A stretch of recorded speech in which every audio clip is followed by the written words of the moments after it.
Risa just graduated from Portland's Cleveland High School, and this fall will attend the University of California at San Diego to major in political science with an emphasis on public law and to minor in Spanish. She hopes to go on to law school. Risa has played soccer all through high school and plans to continue in college. In addition to outdoor activities, she enjoys reading, cooking, and playing the piano.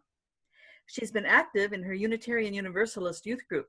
As part of studying and discussing social justice issues, this group went on a pilgrimage through the southern states to learn about civil rights history. Through the youth group, Risa has also helped teach elementary grade students after school. She has also distributed food to the houseless in our community, an experience that provided important lessons on helping people without diminishing their dignity and pride. Let's give her a warm welcome. So I'm going to go ahead and read my essay that I wrote for you all.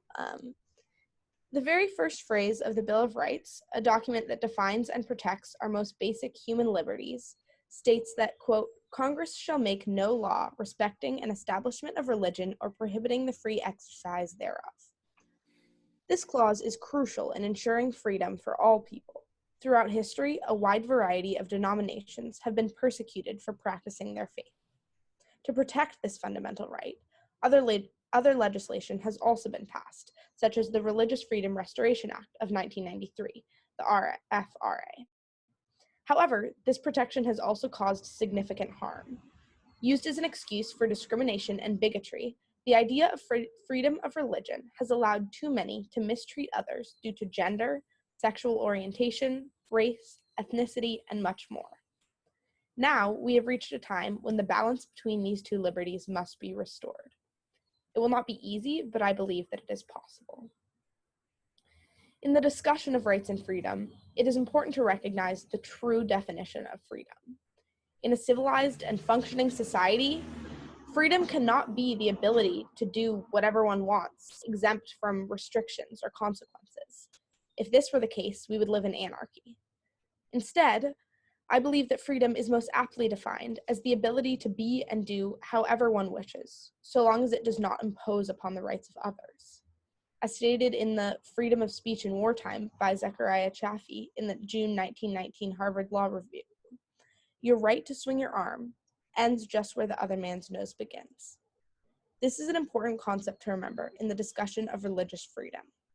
To define any freedom, including religious, as all-encompassing is foolish and dangerous. The true definition of freedom, where the rights of others are also considered, is pivotal to protecting the liberties of all people. Throughout the past decade, this definition has been tested as tensions in the realm of freedom of religion have risen to a breaking point. With numerous cases at a variety of levels, up to the Supreme Court, freedom of religion has begun to be used as a justification for injustice. For example, in the well-known case of Masterpiece Cake Shop versus Colorado Civil Rights Commission in 2018, a bakery in Lakewood, Colorado refused to make a cake for a wedding between two men. In this case, the court ruled in favor of Masterpiece Cake Shop, reasoning that the company had the right to deny service to the couple under the Free Exercise Clause. Another crucial case was Burwell versus Hobby Lobby stores. In this case, Hobby Lobby refused to provide the contraception guaranteed to their female employees under the Affordable Care Act due to religious objections. Their case, too, was upheld, this time under the RFRA. Though this issue is quite complex, I believe there is a solution. In this situation, I feel that a two-pronged approach would be most effective, the first element being one of logic. Living in the United States, one of the clearest ways to protect our rights is through the Supreme Court. Through older precedent and current cases, our laws, rights, and freedom are determined. Of course, in many cases, the court has upheld laws that further injustice, or struck down ones that work to stop it. But this can be changed. Through organizations like the American Civil Liberties Union, the ACLU, we have been able to create precedents of tolerance and protect necessary rights. In the 1970s, the now Supreme Court Justice Ruth Bader Ginsburg worked as a part of the ACLU to strike down a myriad of sexist laws through the Supreme Court, making important headway in the fight for women's rights. By challenging bigotry in the courts, change can be made. I believe that this is an important part of the path forward, away from religion as a mask for prejudice. However, though the use of the Supreme Court is necessary for the protection of our freedom, it is futile without societal change on a larger scale. For example, in the 1832 Supreme Court case, Worcester v. Georgia, in a question of Native American sovereignty, the Supreme Court ruled in favor of the Cherokee Nation. Unfortunately, both the state of Georgia and President Andrew Jackson were extremely opposed to this ruling and refused to carry it out.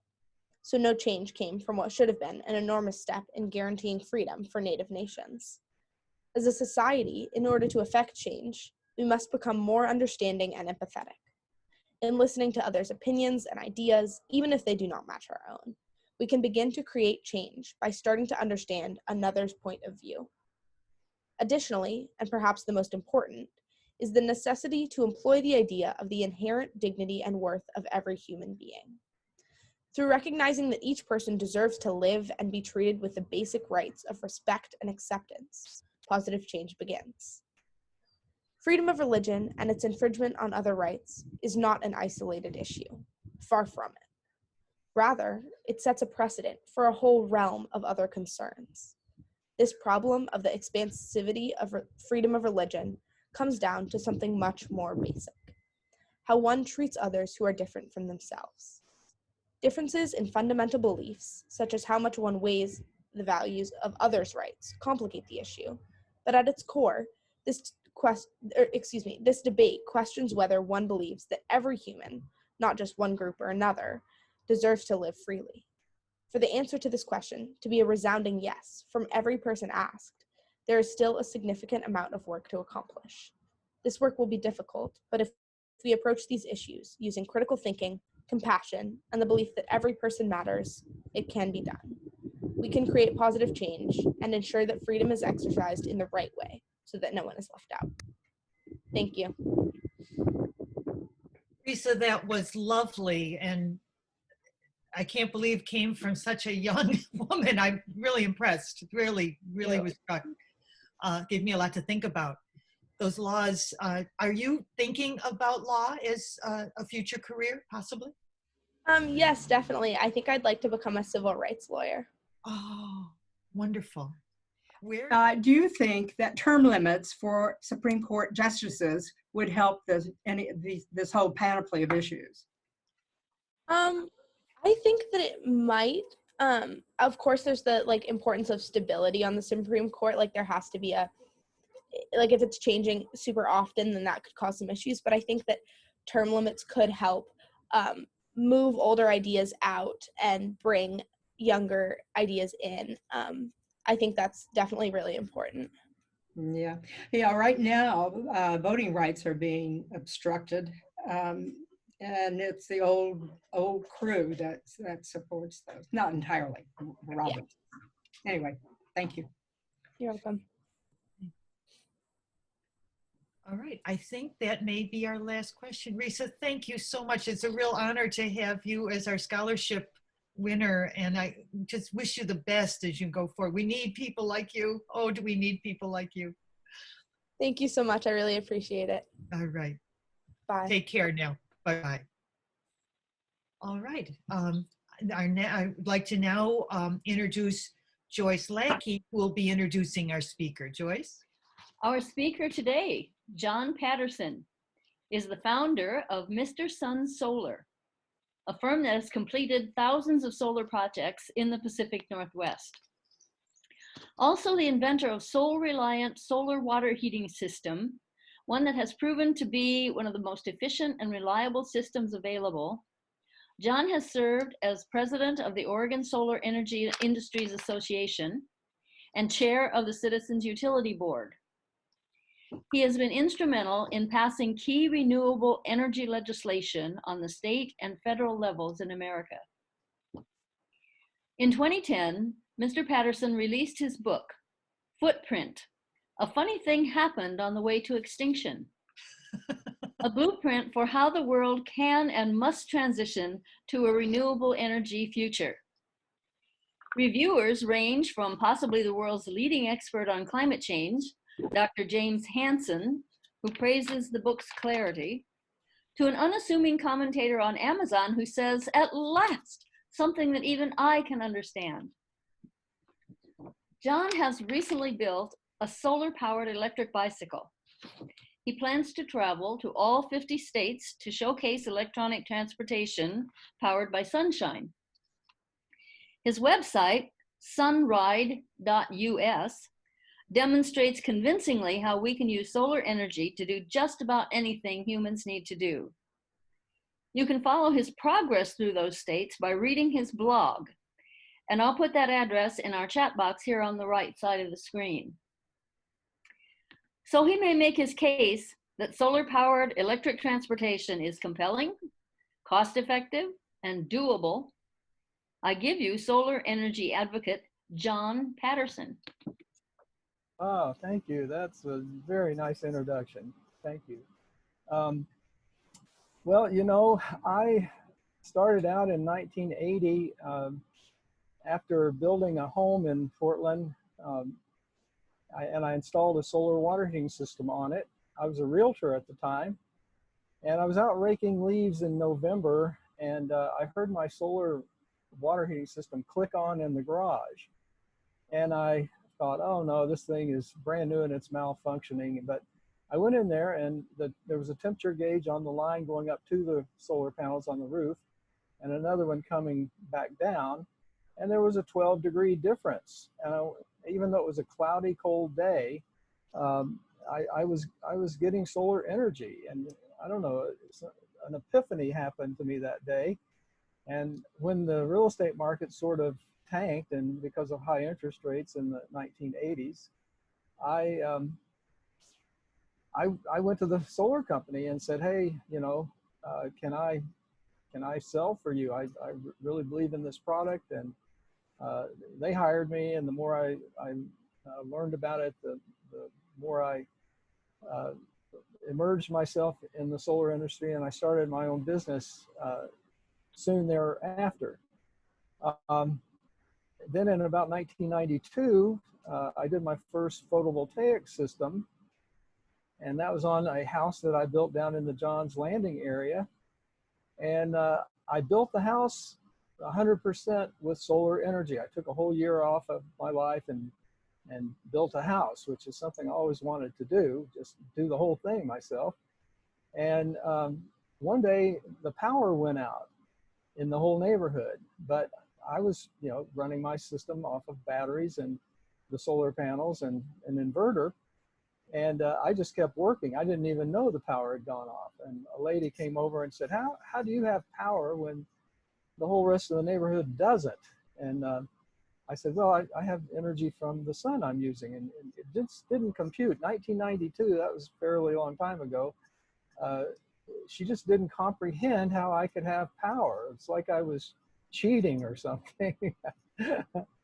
So, any rate, the house I built was very, very energy efficient. It had a passive solar home design, which means the south wall was where most of the glass was.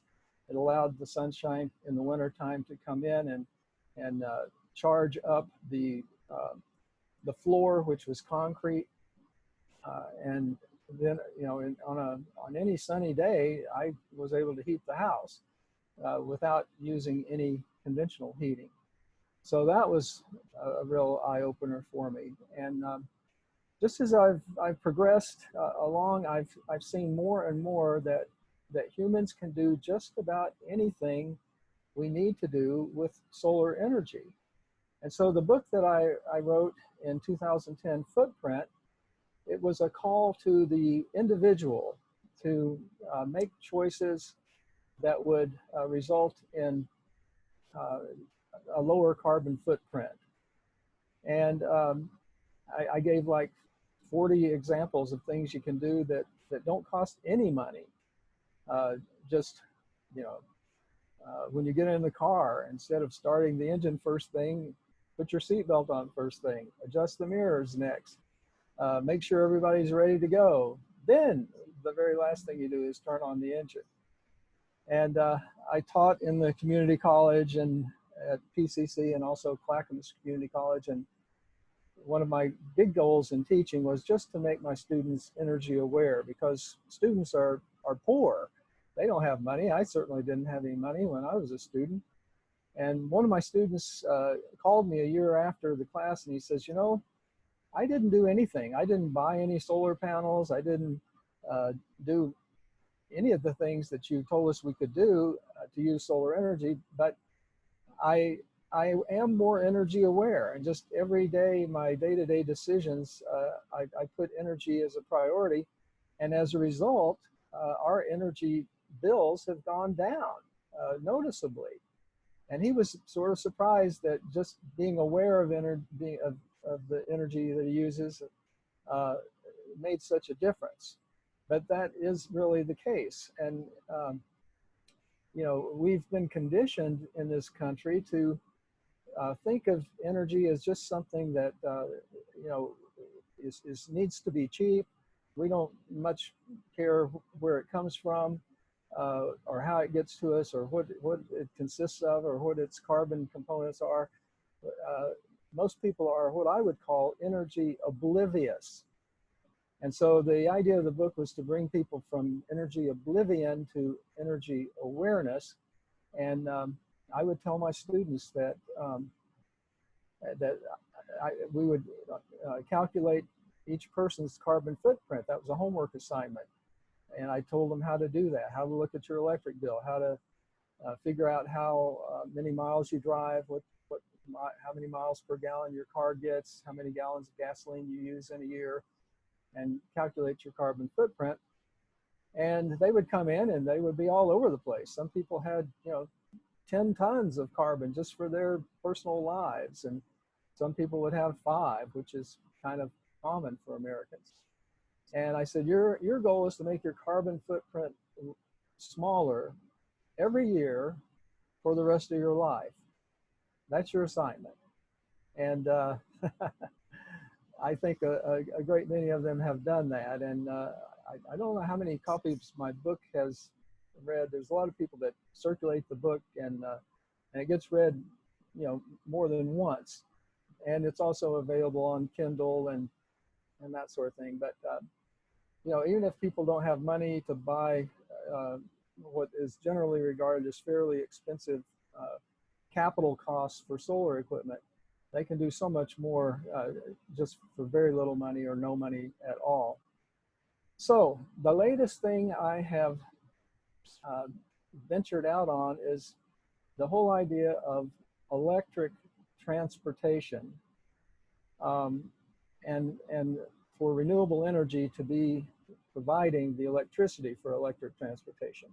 Of all the energy sectors in America, transportation is #1 as far as carbon pollution. That is in part because burning petroleum is the worst of all the carbon fuels that you can burn. Even coal is cleaner than carbon, or cleaner than petroleum, or at least doesn't emit as much CO2 as petroleum. And also because we're just a society that's on the move. As I've traveled across the country, I see all the big trucks going around carrying goods from A to B, and all the people moving about, and we just use a lot of energy to transport ourselves around. So I got my first electric vehicle in 2005. It was a custom-made electric truck that my good friend Dean Abney in Redmond, Oregon, he built. He converted I think it was like a small pickup truck, a Ford Ranger or something like that. He converted it to electric, and I bought it from him. And I would charge the batteries on that truck with my solar array at work. So Mr. Sun, we had a nice big, like 15 kilowatt solar array, very big system for the year 2005, not so big anymore. Some people would put that big a system on their own home. But I was able to power the truck with sunshine, and I made a sign that I wrote on the back of the truck, cute little flatbed truck. It said "Powered by Sunshine." And people would stop me from time to time and inquire about that. And they'd say, well, where's the solar panels to power the truck? And I'd say, well, the solar panels are at my shop. This is a work truck. I haul equipment out to jobs, mostly photovoltaic systems, modules and equipment. And I charge the batteries on the truck with solar energy. Well, how do you know the energy came from the sun? Well, because I have a big solar array on my building, I can meter how much energy the solar is producing, and I know how many kilowatt hours. I also meter the charger on the truck, and so I can honestly say that 100% of the energy to power that truck is coming from the sun. It's powered by sunshine. So then my next electric vehicle I bought was a 2-passenger Think. The Think was made in Norway. It's not anymore. My wife drives that car now. It only gave me about 90 miles of range, and I had a lot of. I'm still selling solar systems actively, and so I needed more range than that. So I bought a Tesla Model S that would give me over 200 miles of range. I used to joke that I may be the poorest person on the planet that owns a Tesla, but it was just a thrill to have that car. And I also put a 4.5 kilowatt PV array on my home, so I could charge the car from home or charge it at work, either place, and go out and run around all over town and have a 200-mile driving day, and all that energy came from sunshine. And then about a year ago, I bought my first electric bicycle. Now, this electric bicycle, I think, has been maybe the most exciting thing I've done, because the range that I can get on that bike is phenomenal. So if you think about it, if we're driving a gasoline-powered vehicle, and I'll just use some easy numbers that everybody can get the math right away. If you have a car that gets 20 miles to the gallon, and and gasoline costs $2 per gallon, then it's costing you 10 cents a mile to go down the road. Now, if you have an electric vehicle that gets 4 miles to the kilowatt hour, and a kilowatt hour in our part of the country costs about a dime, then it's costing you 2.5 cents per mile to go down the road. That's 1/4 the cost of operating compared to a gasoline car. Even if you had a Prius or a car that got 40 miles to the gallon, it would be half as expensive to operate a Tesla, which is a big car, a heavy car. But an electric bicycle gets 50 miles to the kilowatt hour, 50. And that shouldn't be very surprising, because, you know, that's what, 12 times what the Tesla gets, but, you know, it's a bicycle. It's not a big, heavy car. It weighs a lot less and so on. And so then I kind of realized, wow, it's 3,000 miles across the country. And if my bike gets 50 miles to the kilowatt hour, I could ride that bike clear across country on 60 kilowatt hours. That's just not a lot of energy. That is what an average Portland home uses in 2 months. And so there was born the idea of doing a cross-country bicycle ride with a solar-powered electric bike. But I studied up on it a little bit, and it turns out a lot of people ride their bikes across country. It's done quite commonly, just on their own power. So I realized I've got to do something a little different. So I thought, well, why don't I ride to all the states? You know, if all I need is 50 kilowatt hours to go across country, you know, there's plenty of sunshine to do that. And I had sold my business at that point, and I had the time, the freedom to do such a thing. And so I decided that's what I'm going to do. And that my first ride, I set out from my home in Vancouver, Washington, and I just pulled out of the driveway with my tent, my camping gear, and all that, and I took off for Salt Lake City to go and attend the National Solar Energy Conference there. I thought it'd be kind of a cool thing to arrive at that conference on a solar powered bike. But what I did before setting out was that I built a overhead solar panel. And if you go to the website, you can see lots of pictures. In fact, there's videos of me going along in that bike. That does two things. Number one, it makes it highly visible. You know, if you're just on an electric bike, people might not be able to tell that it's an electric bike. But when I go down the road with that solar panel completely covering the bike, there is no doubt that there's something different about that bicycle. And you know, I was averaging 80 miles a day on my trip to Salt Lake City, which is about 800 miles. So it was 10 days of riding the bike to get to Salt Lake.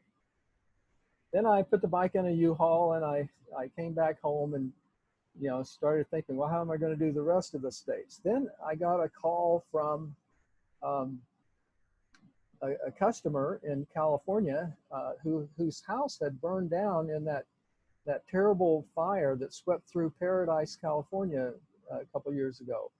And he had a solar water heating system that he wanted to replace, and he had studied up on the internet about the different solar water heaters, and he liked my Soul Reliance system.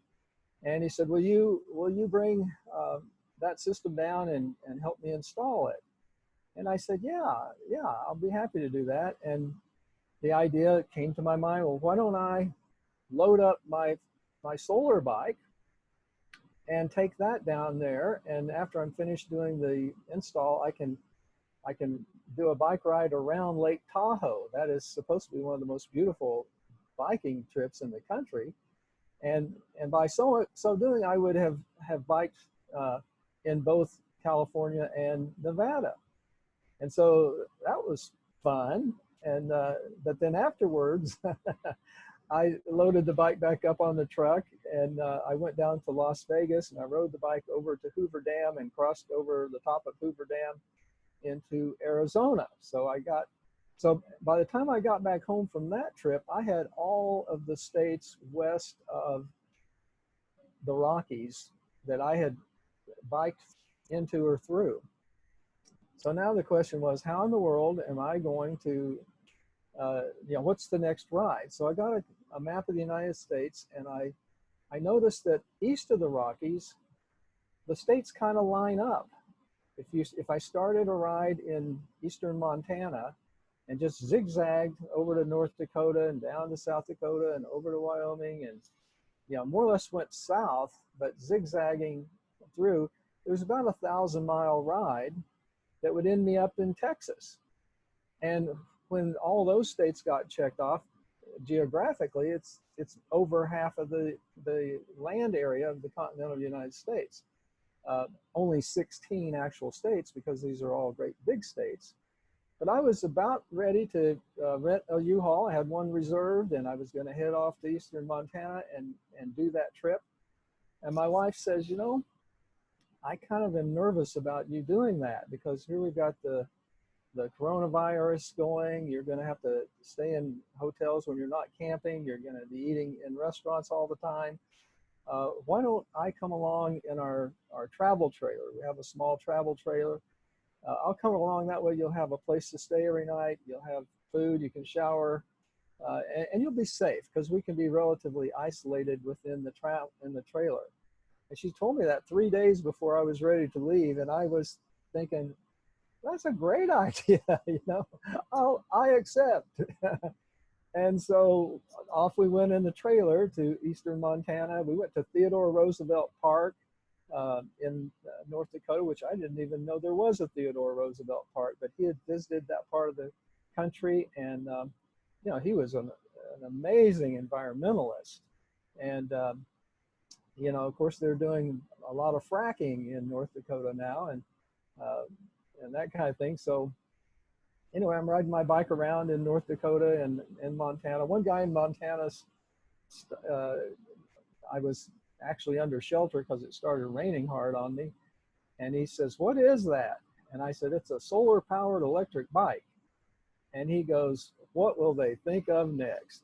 Like, I don't know what he was thinking, if it was crazy or what.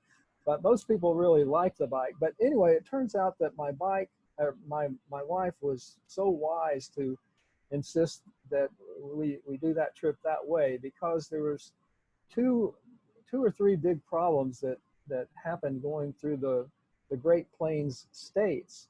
Number one is there are high winds, very high winds, big, wind farms. I saw thousands of wind farms in every one of those states. They all have them.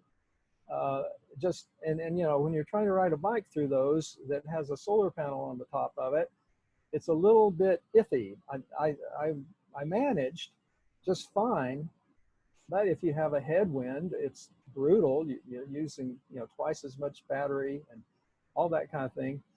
But the bigger scare was these thunderstorms, which would just come out of nowhere, and the clouds the sky would just blacken, and it would be a deluge and hail and all this stuff. So quite calamitous, really. So anyway, I did bike in all the states, but my longest ride was in Texas when I finally got all the way south. I did about 95 miles in Texas. I did, I think, 80 miles in New Mexico. All this is in my blog.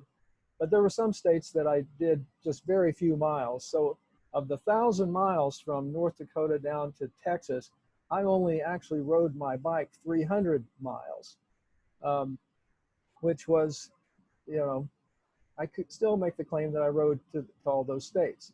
And, my thought is I want to be able to say that I used the sunshine in every state, because there are maybe 15 states in the country where solar is well embraced. Oregon and California and Washington are states, but Idaho very, very little comparatively. And so I want to, and there's plenty of sunshine in Idaho. I had one really nice conversation with a farmer in Idaho who asked about the bike, and he says, "Well, I use $1,500 a month in electricity. I'm sure I'd have to cover my whole farm with solar panels to generate that." And I said, "No, you wouldn't." And just on the back of a napkin in the restaurant, I calculated it, and he would need 8,000 square feet of solar panels to meet his electric load. And he says, "Really? I could just do that on my south fence line. That wouldn't take up any land." So, "Are you sure that's true?" And I said, "Yeah, it is." And, "Well, how much would it cost?" And I figured that for him. And, "Well, how quickly would that pay back?" And that figured out to be about 5 years. And he goes, "If this is true, then every farmer in Idaho would go solar." And I said, "Well, every farmer in Idaho should go solar." So encounters like that have greeted me along the way, and it's been just a marvelous thing. When we got to Texas, then the next thought, well, what happens next? And we were going to just come home and figure out what to do the next, because the next ride I had figured was the midwestern part of the United States, where I would start in Memphis and go up around Ohio and Indiana, Illinois, around those states, and come back. That was a 900 mile ride. But my wife says, so actually we were going to drive from Texas to Memphis and leave my bike at my cousin's house who lives there, and then come home. But she says, "Well, I've always wanted to see the Natchez Trace and the antebellum mansions in the South. What if we just continued the ride?" And I'm going, "Wow, fantastic. So we did exactly that. And we've done all the southern states now, and we're checking them off as we go. So really, as far as the map of the continental United States goes, we've been to probably 3/4 of the area of the country. We're going to continue, and I'm going to get spend a week in Washington, D.C. I've already got a meeting scheduled with Senator Jeff Merkley, who's going to do a photo op with the bike. I've been on 3 television stations that did stories about me and the bike when I was in their area, and it's just going really well. I'm raising a lot of awareness, and I'm tickled to death. Last night here in Bluefield, West Virginia, I'm at the RV park, and the fellow next to me comes over, and he's looking at the bike and asking questions. And he says, well, I'm just now going to do, I signed the contract to get solar panels on my house. It'll power nearly the whole house. And I went, great. You need to go one step further. You need to power your car. And so I went over the math on how to power an electric car with solar, and I think I converted him. I'm convinced him. He says, well, my next car will be an electric car, and yeah, I'll figure out how much more solar panels I need to power that. So John, I have a question, if you wouldn't mind. Yes, please, yes. You mentioned that this car, you need to power your car. What did that mean? Did he have to put in more panels, or how did that happen? Right. Okay. So it comes down to a simple matter of calculating the electrical load of the car. So you figure out how many miles you drive in a typical year. Everybody knows what they do. I think everybody does. And let's say it's 10,000 miles. Or no, let's say it's 8,000 miles, because I can do that math in my head. It's 8,000 miles, and let's say you get an electric car like the Tesla, the new one, the little one, that gets 4 miles to the kilowatt hour. That means you're going to need, what's 800 or 8,000 divided by 4? 2,000, right? So you're going to need 2,000 kilowatt hours to provide the energy for that car. All right, so how do you get 2,000 kilowatt hours in a year's time? Well, if you live in Portland, Oregon, we get 4 peak sun hours a day of sunshine. So you take your 2,000 and divide that by 4, and that means you need 500. Did I lose myself on the math? No. 2,000 divided by 4 is 500. Mm-hmm. 500 a year. That's a year. So then you divide 500 by 365, because 365 days in the year, and you end up with 1 point something kilowatt hours. All right, so you need a solar array to power that car that will give you an average of 1.6 kilowatt hours a day. That is a 1.6 kW system, which is at $3 a watt is about $4,800. So you'd need $4,800 of extra solar to power your car. Okay. I hope so you just end up getting more. You just need more panels. Then you'd need more. Okay. Yeah. I have a question from Joyce. If another question from Joyce. With the car, and also I believe with your house, no, maybe not batteries, but don't you have to actually charge batteries on that bicycle? And if it's batteries, aren't they lithium batteries that those themselves create a problem environmentally, creating those? I've seen the waste in Chile for where they make those lithium batteries. Well, yes, they're lithium batteries. Those are the right battery for electric transportation. I don't know everything about that to be able to answer too well about it, but I know they last a really, really long time. So my friend Dean Abney, he's told me, so I already have 105 miles on my Tesla Model S, 105,000 miles. So, and the batteries are still, performing great. He says that the batteries will last up two to 300,000 miles, which is the normal life of any car.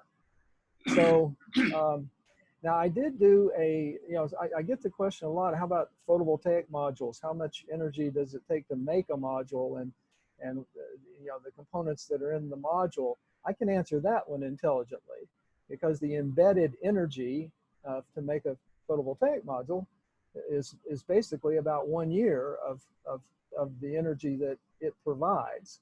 So, and photovoltaic modules last forever and ever and ever. I mean, the first ones built for the space program are still working. They just they diminish in their output very slightly over many, many years, but they still work even after 50, 60 years. So I wish I could answer your question about batteries. And Dean Abney would be the right person to answer that. And I'm sorry I can't give you anything more about the battery itself. Well, but it does sound as though photovoltaic would be the way to go. Yeah, well, Get away from lithium. You have to have batteries for the transportation sector. You don't have to have it for your home, because you can just tie your solar array directly to the grid, and when you're generating more than you're using, the grid acts like your battery. But for cars, you definitely have to have a battery. Thank you. Okay, I got kind of a quick question, a comment, and a quick question. How does your 80 miles on your solar bike compare to somebody using their legs? Well, That's interesting. I did talk to one guy who rode across the country just on his legs. And he had a lot of wear and tear on his body doing that. And I think he had to have some medical work done at the end, and it was not a pleasant thing. I just glide along. I'm not trying to impress anybody with my physical prowess. I'm trying to show what the sun can do. So when I'm on the bike, I just I have it set to the highest gears, and I just lope along easily. I'm not working. Okay. I'm not making a sweat, and the bike just goes 20 miles an hour without my having to do much work at all. But I do know that you can calculate, and people have done it. I have an engineer friend that's done it. You can calculate how many calories of energy the body would use to do the same work to travel across the country, and you could compare that with the sun. But another thing I do know is that I was in Asheville, North Carolina a few days ago. That part of the country with the NASCAR raceway in Charlotte, and another one in Bristol, Tennessee, close by. They had a racetrack for bicyclists, and I beat them all. Okay, that's good. Because I was throttling full throttle. I was going like 25 miles an hour around that track, and I was lapping people. So even though I was on the far outside lane. Okay. So. And then, thank you. And then about 15 years ago, I was riding in an Amish buggy in Ohio, and the fellow was going to install a solar panel on top of his buggy so he wouldn't have to pay a gas station to charge his battery to run his lights at night. Well, sure. And I've always thought, would it be feasible for like a carpenter or construction person to put a solar panel on top of their pickup to charge the batteries in their drills and saws and stuff? Oh, absolutely. Absolutely. In fact, that's been done. Okay. There's a contractor in Florida that I was reading about in one of our solar publications who operates out of a van, like a U-Haul van, not a great big long one, but like a box truck. And he's covered the roof with solar panels, and he's got about 2.5, I think, kilowatts of solar on there. And in a place like Florida, where you get over 5 peak sun hours, that would give him 12.5 kilowatt hours of energy a day to use. Well, when I built my house and did it all with solar power, I was only needing about 2 kilowatt hours a day to run my power tools. So Okay. he would have enough to run, you know, compressors, any big stuff that you would need on a construction site with that big array. See, you can, here's the thing. This is what just, I don't know, it gets me to know this fact. All of the energy that humans use for everything we do, everything can be met with a solar array less than the size of Texas. Hmm. You know, I did the math on one of my blogs. So what would it take to do that? It would take, number one, converting most energy usage in the world to electric. So, you know, all things electric. So we're heating our homes with heat pumps instead of gas furnaces, and Mhm. we've got solar water heaters with electric backup instead of gas, and we've got our cars running on gasoline, and I mean, excuse me, on electricity, and you know, industry is running more on electricity. Then you take that total load and you calculate how much sun you need to meet that load, and it turns out, you know, about 2/3 of the size of Texas. And that's for the whole entire world and for everything that human beings do. So that fact in and of itself seems very, very compelling to me, to try to encourage innovation. You know, somebody can say, well, yeah, but you know, we have to store that energy, and you use energy at night. And yeah, oh, I acknowledge all of those problems. But if you just think that the energy that's ambient, ubiquitous, everywhere in the world, and also you think of the inequity that comes from you know, countries that have good fossil fuel resources, and the, you know, that wars are waged to make sure we can get to those kinds of resources. There's just a great many social problems, and you know, not the least of which is climate change, that can be improved by going to renewable energy, and doing it soon, not messing around waiting 50 years for it, doing it now, doing it in the next 10, 12, 15 years. We have enough questions that we could take all the rest of your time. Did you have any other things that you wanted to get to other than questions at this point? No, just questions, and I'm happy to answer them till they run me off. Okay, so our next one is from Jessica, it looks like. I actually have a couple questions having listened to you. I'm really enthusiastic about this subject. First of all, did the farmer in Idaho ever put the solar panels on his fence? I don't know if he did or not. I gave him the name of a couple of solar companies in the area that I knew of. And, you know, farming is just business, and yeah. it's money. And farmer, so I know. Those, I mean, that is all about business. And in Idaho in particular, you know, the homes that are on the farms are nice homes. Somebody's making money farming. So right. I would be almost certain that he's figuring out how to go about that, and probably getting bids and doing it. I was wondering if you ever heard of solar roadways? Solar roadways. Yeah, if you look them up, it's been going on for a while. Yeah, the idea is if we covered our interstates with panels. I have heard of that. About what to do with the edges of the road and how to wire everything, that we wouldn't need any other source of energy in the United States. And it's been getting federal grants and tests, and you know, tests with big trucks and so on. So it's not dead. It's happening. I just wondered if you'd heard of it. I have heard of that, and I think that there have been some of that technology has been deployed in Germany. So we wouldn't be the first to experiment with that. would be really good. I'd love to see a demonstration. I'd like to Yeah. go there and drive my car on there. Anyway, and then the third thing is when you said that Texas, a place the size of Texas could supply the electricity for the entire world. What about the Sahara Desert? I know they have dust storms, but I know it's not our country. But it just seems like the obvious place, or the Gobi, or the places How, like to live.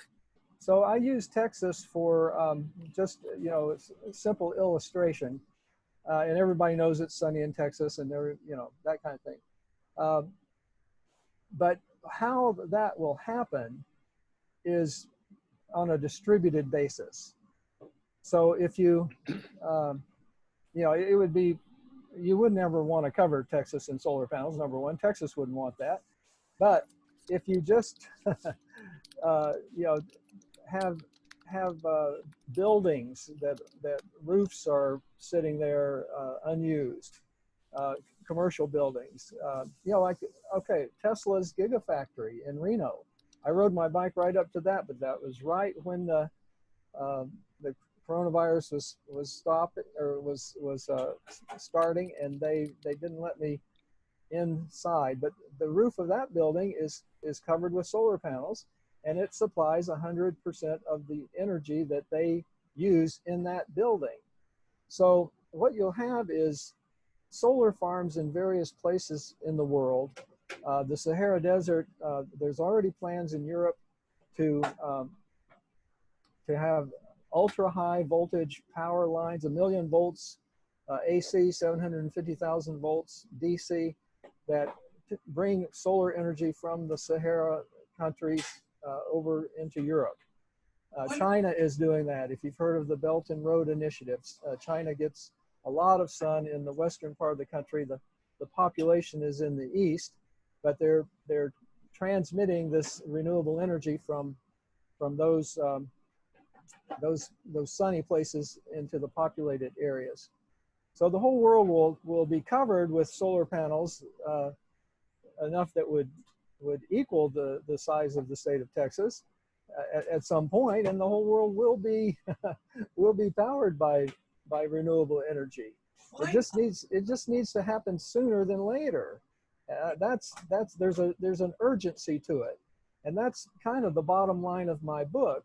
A funny thing happened on the way to extinction is that we could actually go extinct as a species before we get this transition to renewable energy done, and it would be a stupid, silly thing for that to happen, but it could actually happen. I've got enough faith to think it won't, but it could. So think about solar panels on the roofs of supermarkets. Yeah, exactly. Somebody else talked, but I just think it's a wonderful idea that could be forwarded with energy. Right. They call that distributed generation, and yeah, that's how it's going to happen. In addition to Jeff Merkley, I would definitely talk to Earl Blumenauer, who's has a reputation as the bicyclist in Congress, and I think he'd be very excited about this. Great, thank you. I'm very excited about this. One, in my neighborhood, a somewhat competing consideration is the tree cover, which is also important in terms of climate control and many other things that are another conversation. But because of that, I really don't have enough sun. I don't have a place to put solar panels. I've investigated that. You may have a response about that, but there is conversation, even in the city of Portland, there are credits, is that the right word, in construction for putting solar panels or green roofs on roofs. And that's done in many places in the Central East Side Industrial District. Right, that's called community solar. Community solar is legislation that allows homeowners, just like what you're saying, where you have trees at your particular site, you can't do it, but you can buy or you can invest in a solar project that's happening in a sunny place near you. And all through the metering process with the utilities, someone in your situation can take advantage of that. Al has a question. If you look at solar worldwide, one of the very leading countries in solar power is Germany, but Germany is still building coal plants too. You spoke of urgency to solve the carbon problem. I agree 100%, but doesn't nuclear have to be part of the equation?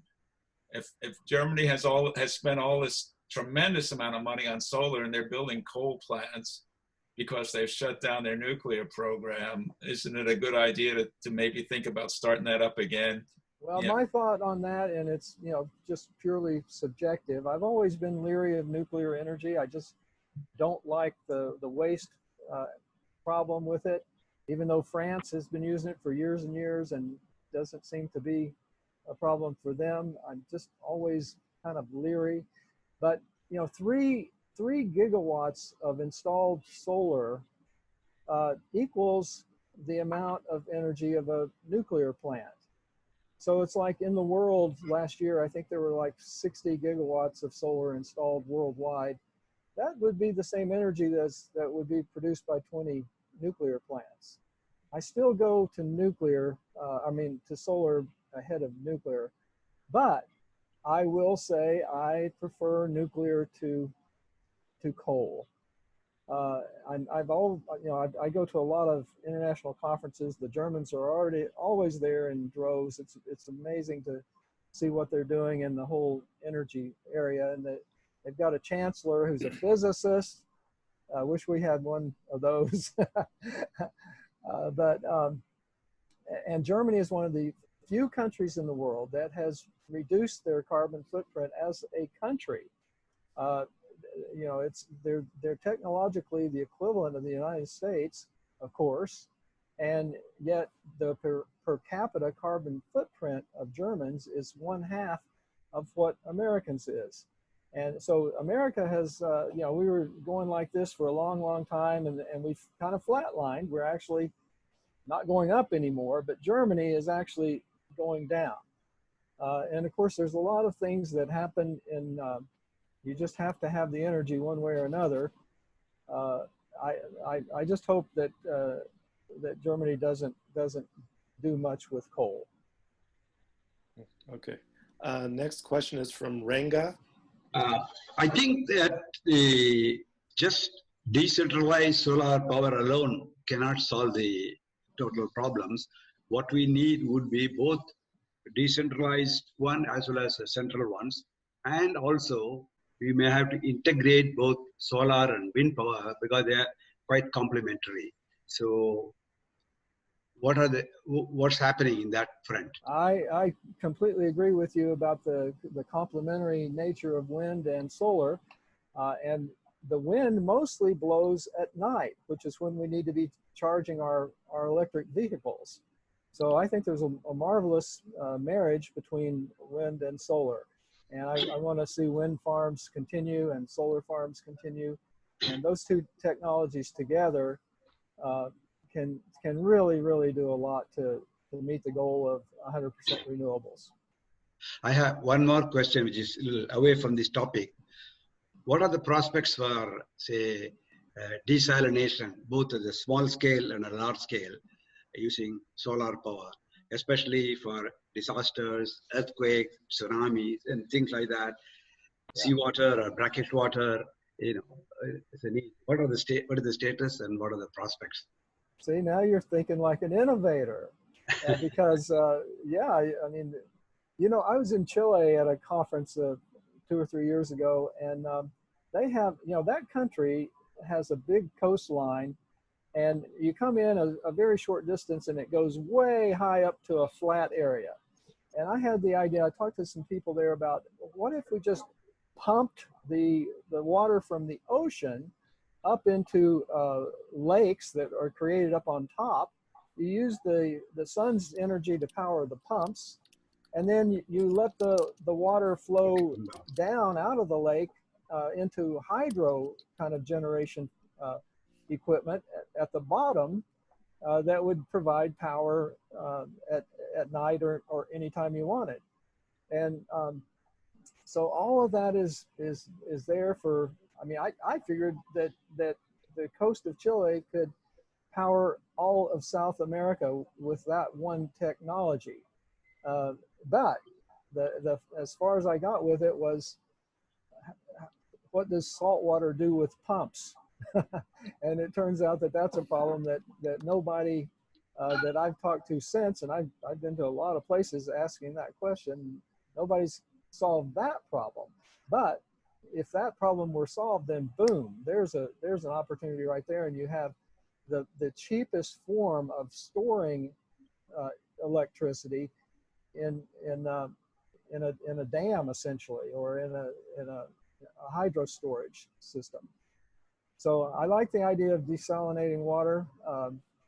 It's there for the taking, and you know, there should be some good entrepreneur that comes up with an economic solution there. Okay, next question is John Hendricks. Am I on? Yeah. Hey, John, many years ago, I think 7 years ago, after we bought our first electric car, I checked my light bill to see what the difference it made, and it went up $19 a month for the car. Okay, so then I found out that PG&E offers to come out and change your meter and go on a different meter plan where they record 3 different times: on peak, off peak, and medium peak, with the changes in the rates. Of course, if you use electricity during the off peak, it's much cheaper. Okay, so we did this, and since we have gas heat, and we off peak is from 10 p.m. till 6 a.m. the next day, that's when we charge the car, and that's when we run our dishwasher and do our laundry on Sunday, which is all day off peak. Then I checked the light bill again, and it went back down to before we had the electric car. Yeah. So I tell you this because there's a lot of people who aren't aware that PGE does this, offers this kind of service. Right. Of course, this is done all over California and many other places, and people will actually put in batteries where they store energy and release it at the peak periods and make money doing that. So you made money too, doing exactly what you're doing. Salute you. Next question says from Val and Kathy, what are the cost trends for batteries and solar cells? And if they want to augment that, let them. Yeah, the trends have been down for a long time. My first solar system I installed as a contractor in 1992. I installed for $16 a watt, and I lost money. So now people are installing, contractors are installing for about $3 a watt. So it's like 1/5 the cost that it was in 1992, and it's still going down. But it's kind of reached a point where it's not going to go down dramatically anymore. It'll just go down a tiny bit. And the same is true with batteries, because the demand is so great, and we know that there's an equation with supply and demand, and the greater the demand, the lower the price, and all that sort of thing. So that is continuing, and I think the future is bright in both of those realms. This is the Kathy half of Val and Kathy. Do you know anything about an experiment that's going on in, I think it's Fort Collins, Colorado? We drove through there about a year ago, and it looked as though they had public land being used for a humongous solar panel farm. And I wondered if you had heard anything about that. Well,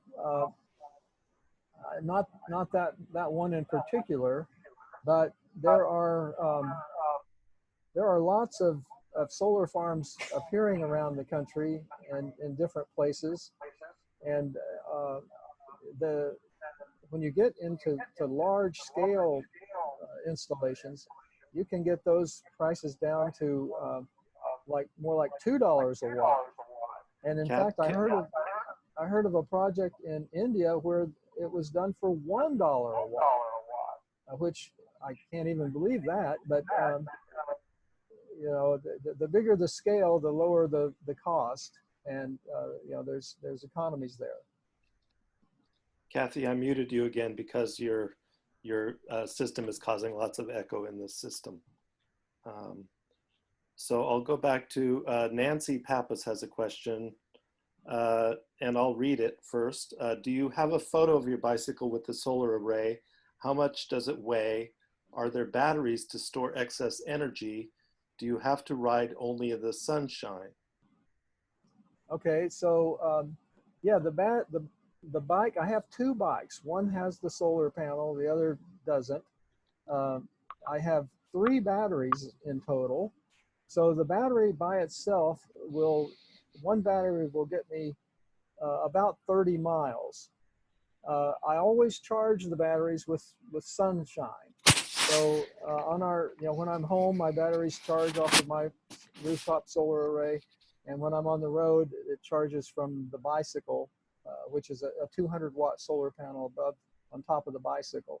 But we also have a 150-watt solar module on top of our trailer.